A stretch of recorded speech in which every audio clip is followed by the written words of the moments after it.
Welcome to the ROI Puzzle. I'm Nicole Stirling from Stirling Marketing. On this show, I usually sit down with leaders in B2B tech to untangle the numbers behind great marketing. But today I'm going to do something a little bit different.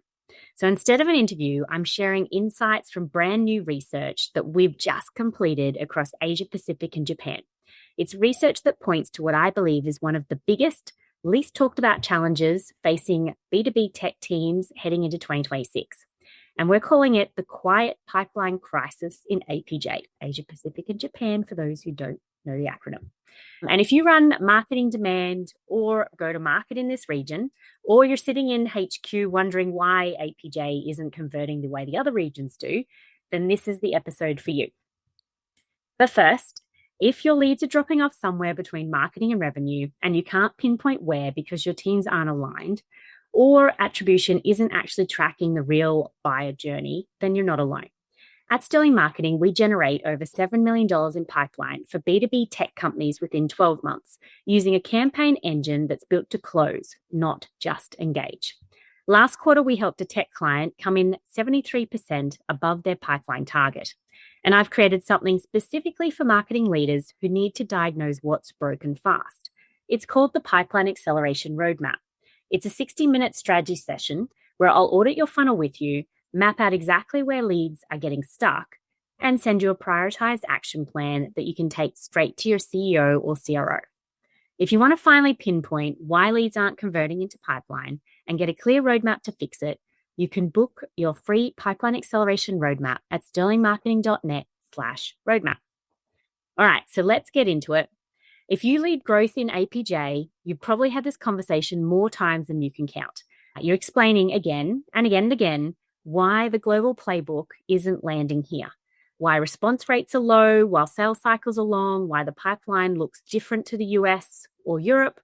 The frustration is very much real. You're not alone with that one, but it's not an execution issue. It's structural.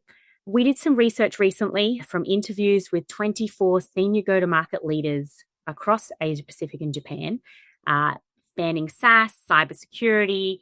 We spoke to individuals in fintech, martech, and HR tech, and they're all across the region. They're from Australia, New Zealand. I spoke to individuals in Singapore, other areas of Southeast Asia, and Japan as well. And the same themes kept coming up over and over again. APJ is not one market.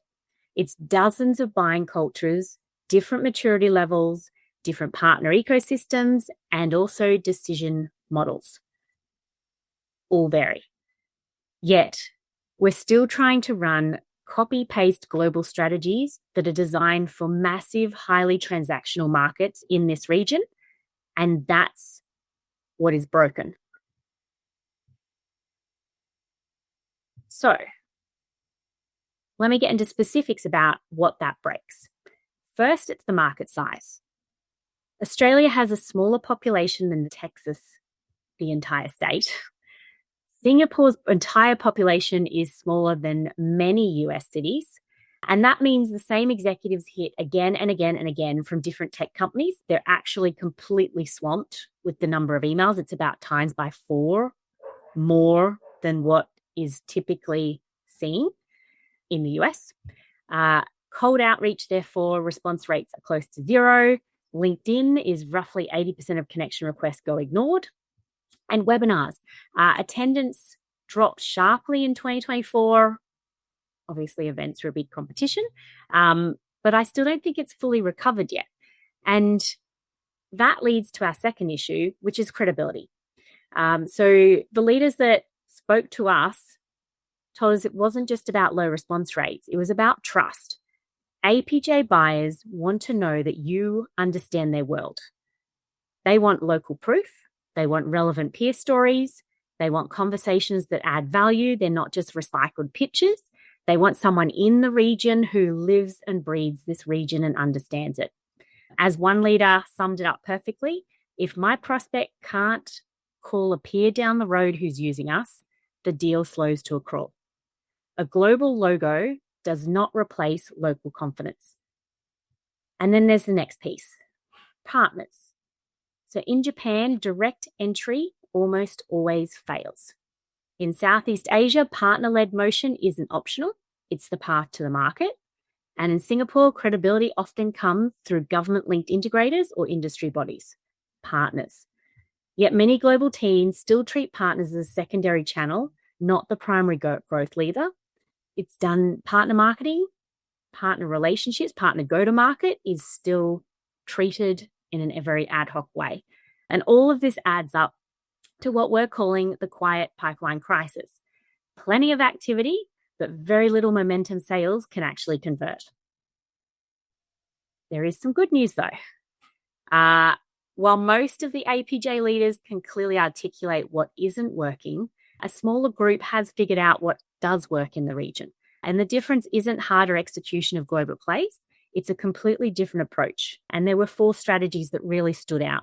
So first up, partner-led entry. The teams winning an APJ treat their partners as co-owners of pipeline. They're not distributors. They map out ecosystems before entering a market. They co-create account plans with partners. They run joint pipeline reviews. They track partner-sourced and partner-influenced pipelines separately. And as one leader told us, a warm path through a partner gets us meetings in weeks that would take years on our own. Second to that, in-person curated engagement. Executives are not attending mass webinars. Their juniors might be, but leadership that you're targeting, no. But what they are showing up to is small executive roundtables, curated VIP dinners, side meetings at conferences, one-to-one conversations. They're there for the relationships. These aren't events, they're momentum engines. Marketing creates the forum, sales owns the follow-through, and every attendee has a post-event plan before the event even starts. Third, targeted signal-based outreach. High-performing teams have walked away from volume. Instead, they focus on real buying triggers. So look at funding, look at leadership change, regulatory shifts are another big option to consider. They focus on stakeholder mapping before the first contact. So understanding what the organization, the contact looks like, and then contextual personalization that proves insight. So leaders compared the maths. 1,000 generic emails might produce half an opportunity. 50 research relevant outreaches, 2 to 3 real opportunities. Slower per send, but 3 times more efficient per deal. And then fourth, local proof beyond case studies. So case studies help, not denying that at all, but champions are the ones who close deals. Who are the real advocates? Winning teams are investing heavily in maintaining relationships post-sale. They're giving customers the platform to shine. They're enabling informal peer references, and they're tracking champion engagement and rewarding where appropriate systematically. So when prospects arrive already having heard positive stories through the network, sales conversations start on a completely different ground, a warmer ground.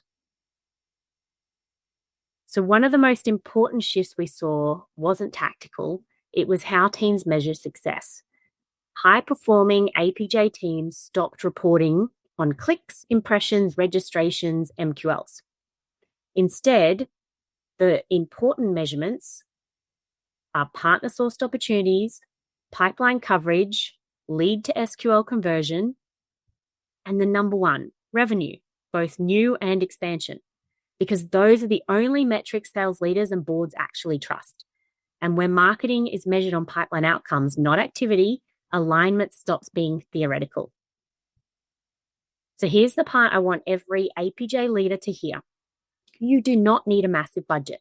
You don't need a big team, and you don't need permission to fix everything at once. You can prove what works in 90 days.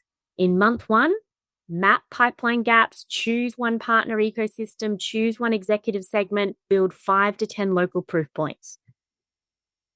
When I say proof points, it doesn't mean it's a written case study. Month 2, replace one mass webinar with a curated roundtable.